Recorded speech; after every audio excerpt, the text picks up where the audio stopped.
গুনাহগুলো দুনিয়ার জমিনের উপরে দৃশ্যমান হয়ে যাবে।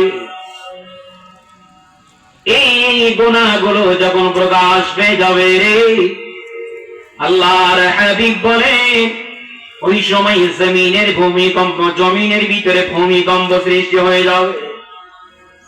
এখানে নয়, আল্লাহর হাবিব বলেন মানুষের চেহারার পরিবর্তন হয়ে যাবে। কেন হবে? আমি হাদিসটা বর্ণনা করে শোনা যাই। এই যুবকেরা গল্প করিস শোনা, আমার চিনিস না তোরা?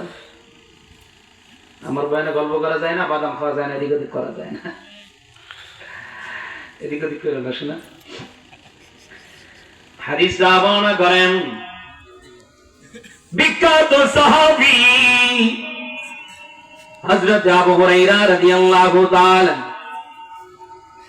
ইমাম বুখারী রাহমাতুল্লাহি আলাইহি বুখারীর ভিতরে সবচেয়ে বেশি হাদিস বয়ান করেছেন, নিয়ে আসেন হযরত আবু হুরায়রা রাদিয়াল্লাহু তাআলা আনহু থেকে বর্ণিত হাদিস। বিখ্যাত সাহাবী হযরত আবু হুরায়রা রাদিয়াল্লাহু তাআলা আনহু বলেন, সরদারে দো আলম নবী বলেন, সাহাবায়ে কেরাম ওই সময় জমিনের ভিতরে ভূমিকম্প সৃষ্টি হয়ে যাবে। এক নম্বর, মানুষ গনিমতের মাল গুলাকে নিজের মালের ভিতরে গণনা করবে। গনিমতের সম্পদ গুলাকে মানুষ নিজের সম্পদের ভিতরে পরিণত করবে। দুই নম্বর, আল্লাহর হাবিব বলেন, সাহাবায়ে কেরাম মানুষ আমানতের হেফাজত করবে না। আমানতের সম্পদ গুলা মানুষ যার কাছে আমানত রাখা হবে, যার কাছে রাখা হবে, সে আমানতের সম্পদ গুলা ভক্ষণ করে ফেলবে। এই জন্য যুবক সমাজে এই সম্পর্কে যদি লম্বা বলতে যায় অনেক লম্বা হয়ে যাবে, মুখতাসার বলিয়ে যায়।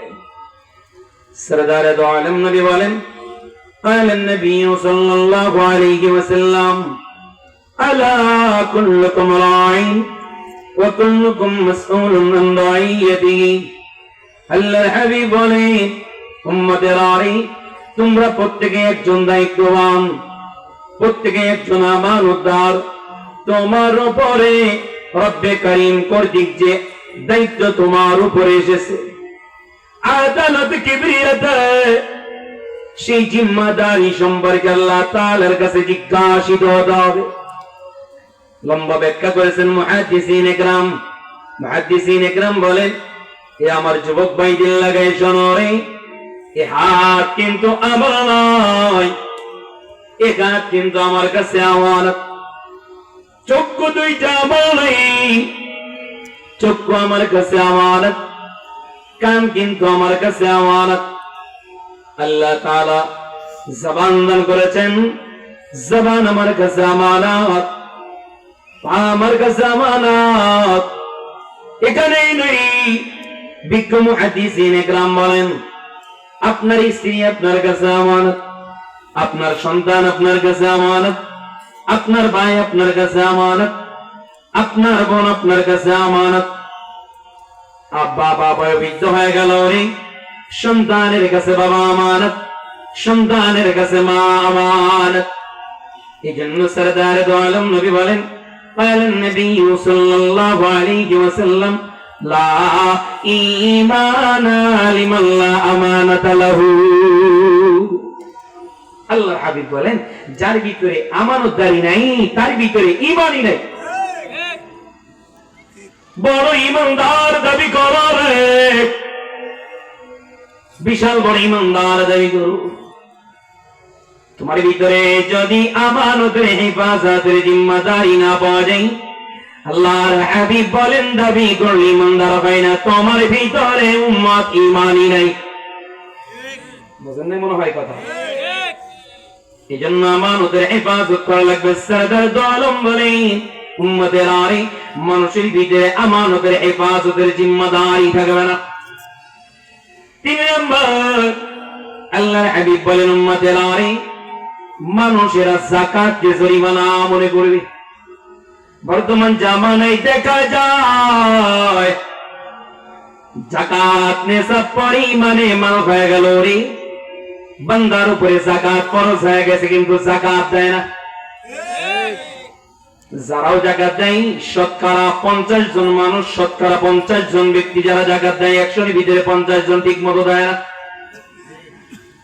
দোকানে দোকানে সাইনবোর্ড ঝোলানো আছে, এখানে জাকাতের শাড়ি লুঙ্গি পাওয়া যায়।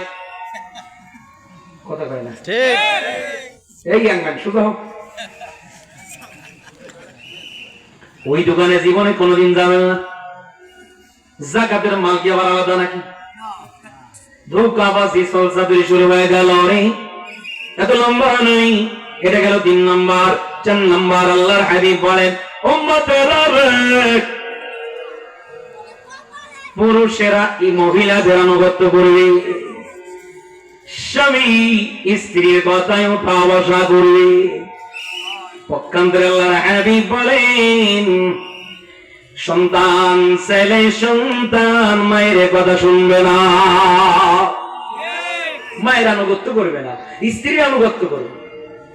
কি বর্তমান এই আলামত গুলা কি প্রকাশ পাইছে? বলেন না কেন পাইছে? 6 নম্বর আল্লাহর হাবিব বলেন উম্মতের আরে, আল্লাহর হাবিব বলেন সন্তানেরা বন্ধু বান্ধবের দিকে ধাবিত হয়ে যাবে, ঝুঁকে যাবে, বন্ধু বান্ধবকে মহব্বত করবে, রেস্টুরেন্টে নিয়ে যে কফি খাওয়াবে, বিরিয়ানি খাওয়াবে, পোলাও খাওয়াবে। কিন্তু দেখা যাবে সন্তান জীবনে কোনদিনও বাবাকে নিয়ে একদিন হোটেলে যায়নি। ফ্রেন্ডশিপ হয়েছে, একজনের বাড়ি ঢাকায়, একজনের বাড়ি আপনাদের ফকিরহাট বাগেরহাট। কথা বলতে বলতে গিয়ে এত ভাব জমে গেল, দোস্ত আসো আমাদের বাগেরহাট, এখানে 60 গম্বুজ মাজার আছে, 60 গম্বুজ মসজিদ আছে, খানজান আলীর মাজার আছে। আমাদের অঞ্চলেই তো সুন্দরবন দেখে যাও, বেড়ায় যাও।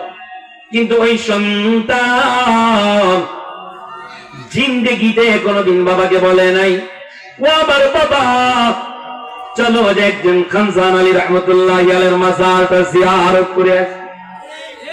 আল্লাহর হাবিব বলেন উম্মতের আরে বুঝে নিও কিয়ামত আর বেশি দূরে না। কয় নাম্বার গেল? 6 নাম্বার।